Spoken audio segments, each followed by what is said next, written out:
Look at the leaderboard as we inch in closer to a great deal, or at least significant number of those votes coming through from the many wards and councils. Well, that's it from my side here in Auckland Park. Do enjoy the rest of your viewing.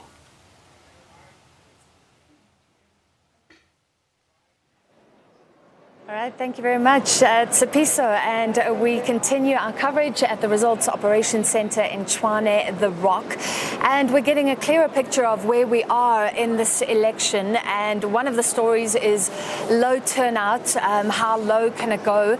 Another story is the further decline of the ANC, and confirmation now that the party is set to receive less than 50% of the vote.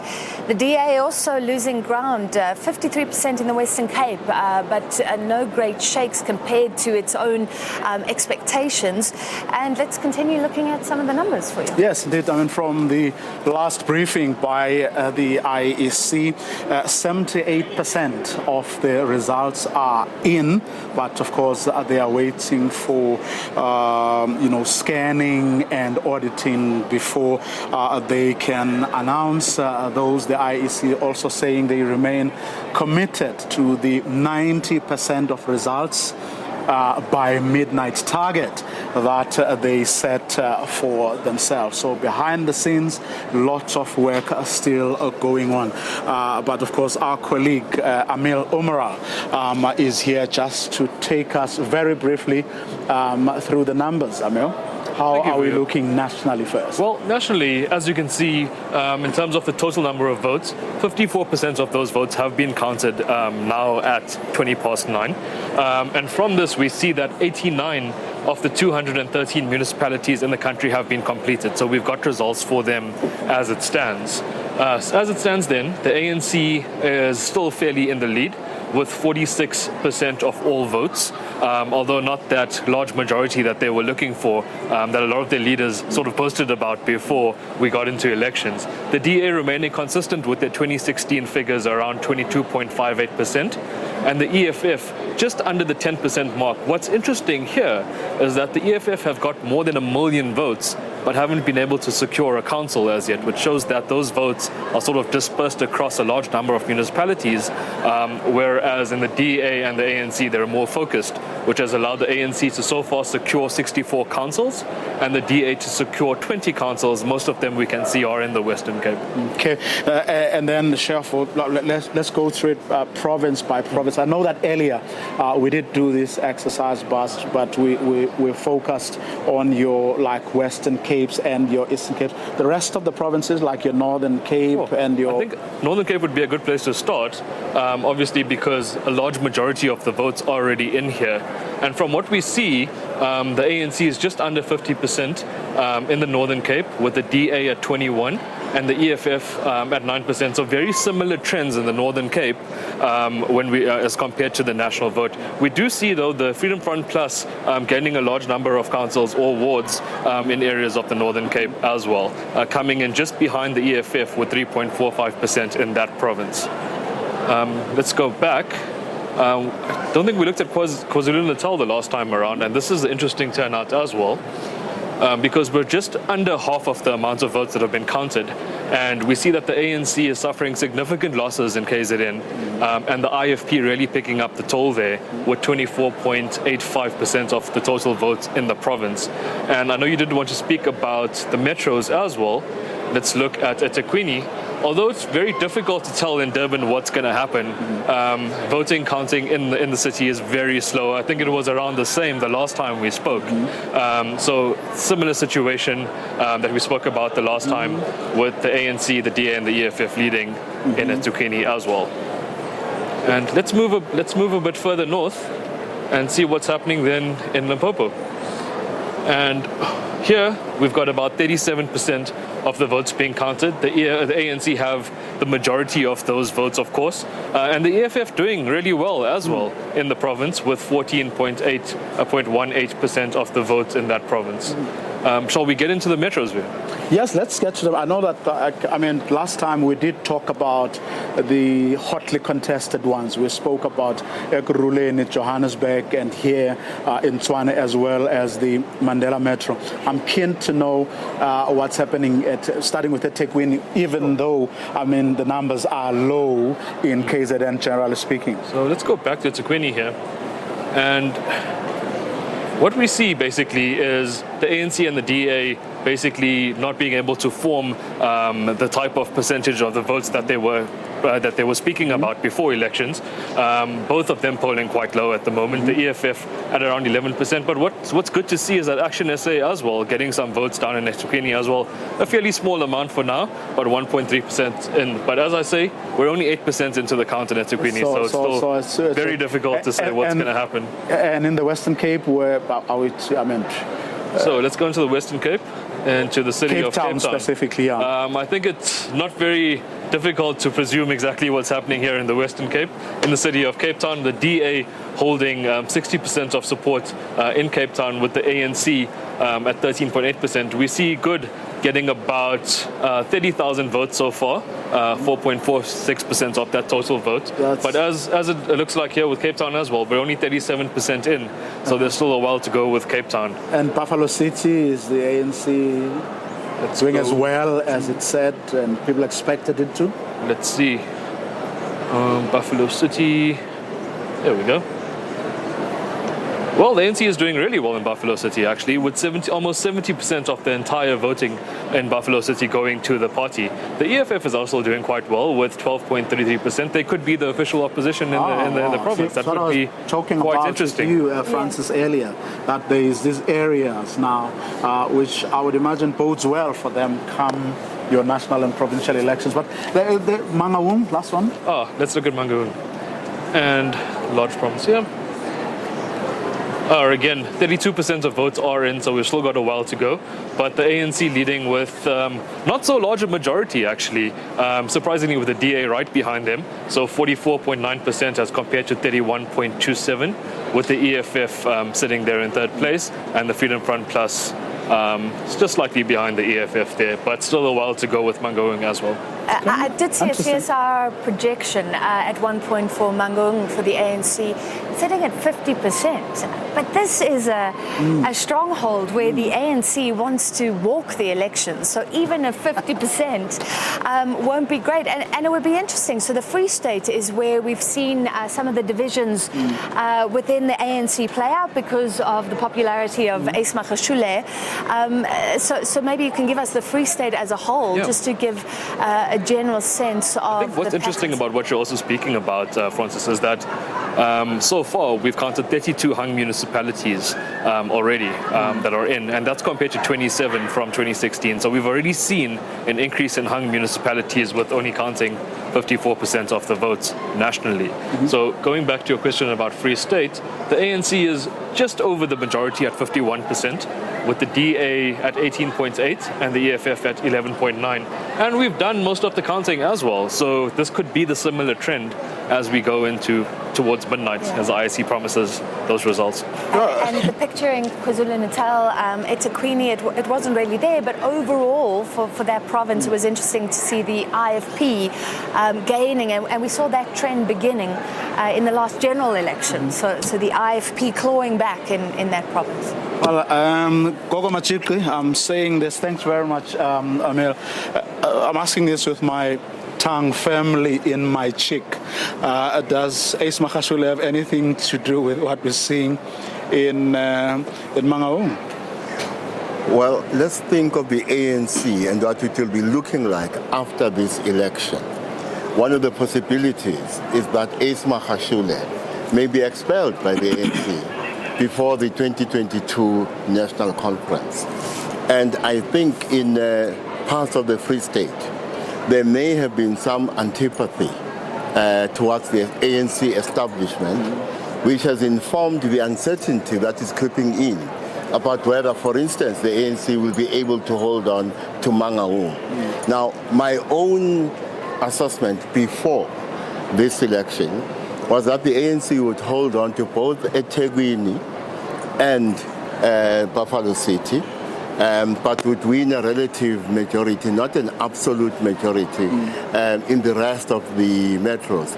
But looking at the picture that is emerging, I suspect that I might even be wrong about eThekwini, in which case the ANC may be able to hold on to Buffalo City, but may win a relative majority in the rest of the metros except Nelson Mandela Bay.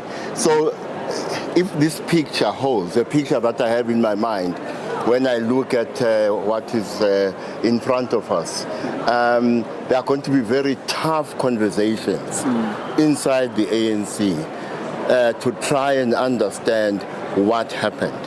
And one of the things that did happen is that you don't allow the decimation of your center, of your engine, as the ANC has done in destroying the secretariat of the party, which secretariat must deliver the election effort for the ANC.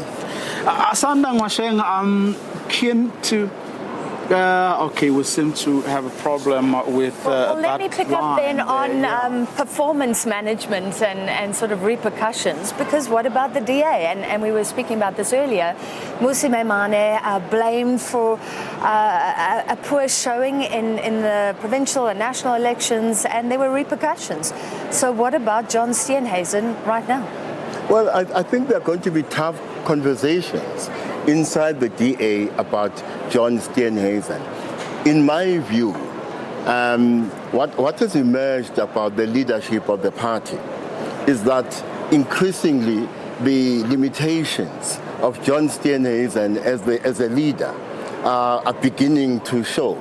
And if, as I think, the next Federal Congress is in 2024, the same year in which we are going to have our next general election, I suspect that many in the party may not want the party to take the risk of taking John Steenhuisen as party leader to the 2024 elections, because if they do that, there's a possibility that the party will trend downward even further. And the party that will benefit, as we're going to see in this election, is the Freedom Front Plus, because the DA, in ideological terms and in terms of its complexion, has become a bit amorphous. And good in places like the Western Cape. Yes. And so as a result, I think what has happened is that if you look at conservative white support within the DA, that conservative white support is flowing towards the Freedom Front Plus. But look at Action SA. Action SA in places like Johannesburg enjoyed support even from traditionally white servants, which suggests that Action SA in those areas has played a very interesting role, that it blocked those white voters from going to the Freedom Front Plus, and therefore Action SA in this respect may have been a disruptor to both the DA and Freedom Front Plus. That is fascinating. What was interesting from that conversation you had with Herman Mashaba earlier was how he seems to have a disdain for both the DA and the ANC, albeit it sounded like to the ANC to a smaller extent when I'm wondering just how much of his anger because of the past that he has with the DA is more of a driving force. He calls it the party of racists, then he calls the ANC the party of cadres, which doesn't put them on the same level. I don't know what your take is. Well, I think Herman Mashaba doesn't have to do anything. All he has to do is be a Muhammad Ali and sit back. In the same way that in the fight against George Foreman, Muhammad Ali just sat back against the ropes and allowed Foreman to come towards him. I think he may have to do or use the same rope-a-dope strategy. The ANC come to him, the DA come to him, he listens who has a good story to tell, and if he has to convince his internal constituency that they may have to go with the ANC, then he might have to do so. But I think his first prize is not to go into a coalition arrangement with the ANC. And if that allows him, I think he'll be looking in the direction more of the EFF, actually. But EFF between the two of them can't really, Yeah, but the EFF on its own and Action SA can't form a government. So at the end of the day, as I say, all he has to do is to sit back, let them come to him, listen to their story, and make a decision about whether it makes more sense to go ANC or it makes more sense to go with the DA. Although let's remember, he's called the ANC in the past an evil party and said that he would never go into coalition with the the rhetoric ANC. has come. Do voters care about things like that? Parties saying we won't go into coalition and then, if they change their mind, is that something that voters even remember? Well, when you look at coalition formation, you must do so with an eye to the next election. Because if your choices in coalition formation now are deemed to be injudicious, and between this election and the next election are deemed to have been even more injudicious, the electorate will punish you in that next election.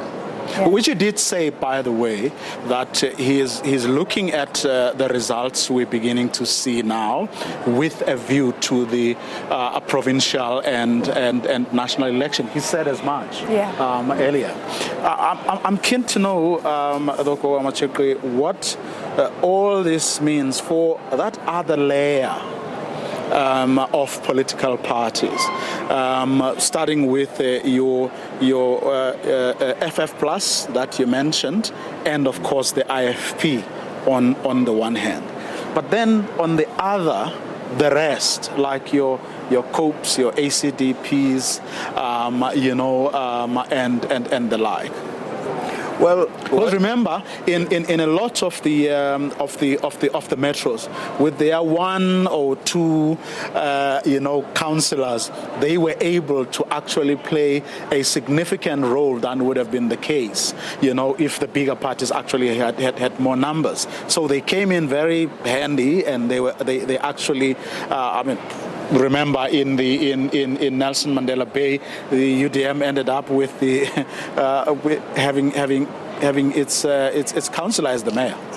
Well, in certain municipalities, in certain contexts, a small party with one seat in a municipality may be able to supersize itself. As we saw in Eguruleni in 2016, ultimately, that the ANC was able to be in government is because of this small party, the AICs and the... So in local government elections, it is possible for a tiny party with one seat to supersize itself and be a kingmaker. Now, Action SA, as I said, for the reasons I've stated, is going to be interesting. If you look at the Freedom Front Plus, the Freedom Front Plus is interesting because it is not very ambitious. It has no interest in supersizing itself. It is laser sharp in its focus about who its constituency is. So in general terms, it is reaching out to white people, Afrikaners, and prior to this election, it broadens slightly to say it is a home for African-speaking people as a whole, but its core constituency is not African-speaking people in their entirety. And so what's going to happen to the Freedom Front Plus is that it is going to grow from a low base, yes, but in some areas it will grow as much as 100%, 200%, 300%. But what the Freedom Front Plus represents on one end of our political spectrum and the EFF on the other is what may be a polarization of our politics. Because in the eyes of some, the two parties represent two extremes along the racial line.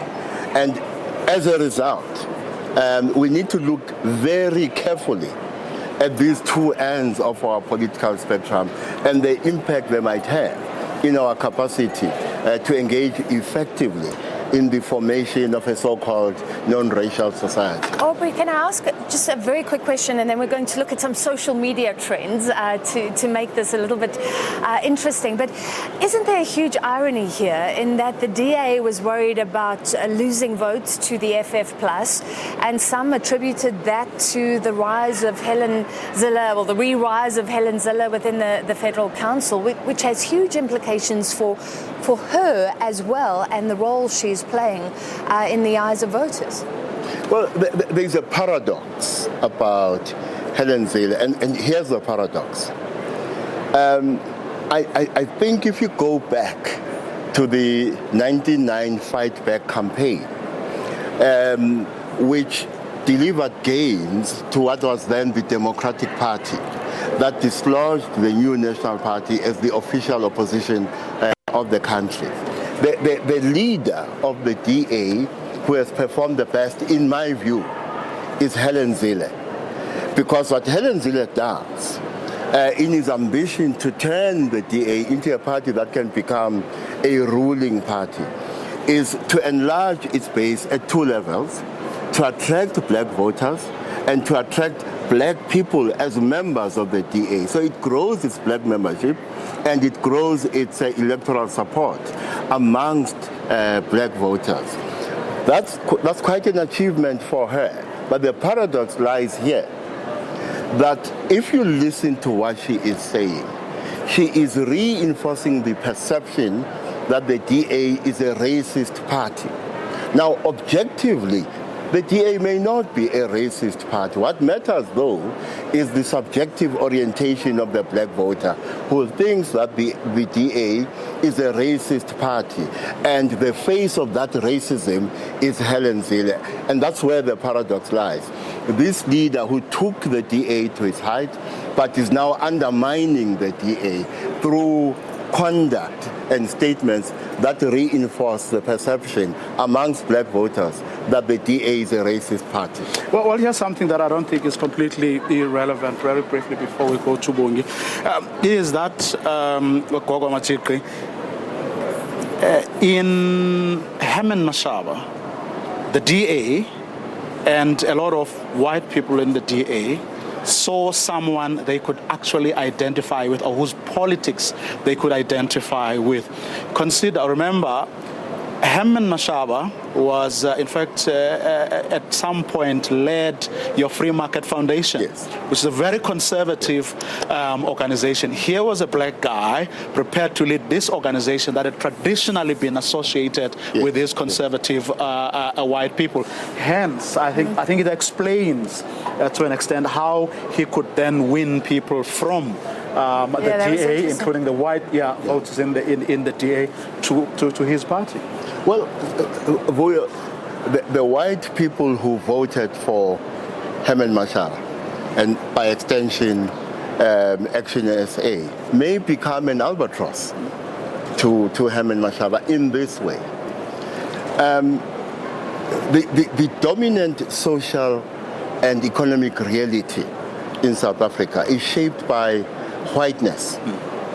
It's shaped by what I keep on saying is the fact that you have in South Africa a numerical minority that has become a cultural majority, whose ways of seeing, whose ways of being and worldview has become a dominant social and economic reality.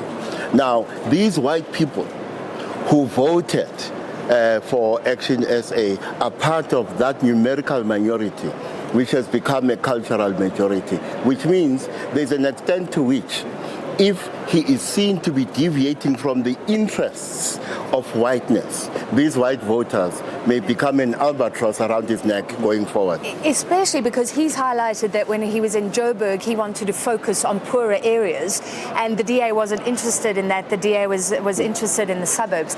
All right, let's talk about